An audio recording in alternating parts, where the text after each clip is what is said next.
സന്ദീപിന് ഇപ്പോൾ 29 വയസ്സുണ്ട്. തിരുവനന്തപുരത്തെ പ്രമുഖ സ്ഥാപനമായ CETയിൽ നിന്ന് MTech ബിരുദം കരസ്ഥമാക്കിയ ശേഷം നിലവിൽ ബാംഗ്ലൂരിലെ ഒരു പ്രമുഖ കമ്പനിയിൽ ചിപ്പ് ഡിസൈൻ എഞ്ചിനീയറായി ജോലി നോക്കുകയാണ്. ഉയർന്ന വിദ്യാഭ്യാസവും മികച്ച കരിയർ സാധ്യതകളും അതിനൊത്ത സാമ്പത്തിക ഭദ്രതയും സന്ദീപിന്റെ പ്രത്യേകതകളാണ്. ടെക് ലോകത്ത് സ്വന്തമായൊരു സ്ഥാനം നേടിയ ഈ യുവ എഞ്ചിനീയർ ഭാവിയിൽ കൊച്ചിയിലേക്ക് മാറാൻ താൽപ്പര്യപ്പെടുന്നുണ്ട്.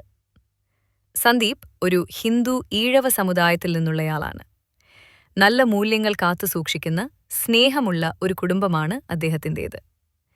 അച്ഛൻ റിട്ടയർഡ് സർക്കാർ ഉദ്യോഗസ്ഥനാണ്, അമ്മ വീട്ടമ്മയാണ്. സന്ദീപിന് ഒരു അനുജത്തിയുണ്ട്, അവൾ എഞ്ചിനീയറിംഗ് വിദ്യാർത്ഥിനിയാണ്. അച്ഛൻ റിട്ടയർഡ് സർക്കാർ ഉദ്യോഗസ്ഥനാണ്, അമ്മ വീട്ടമ്മയാണ്. സന്ദീപിന് ഒരു അനുജത്തിയുണ്ട്, അവൾ എഞ്ചിനീയറിംഗ് വിദ്യാർത്ഥിനിയാണ്. പ്രൊഫൈലിനോട് യോജിക്കുന്ന ഉചിതമായ പ്രൊഫൈലുകൾക്ക് ഞങ്ങളുടെ ഹൈസോറ മാച്ച്മേക്കർ ടീമുമായി ബന്ധപ്പെടാവുന്നതാണ്.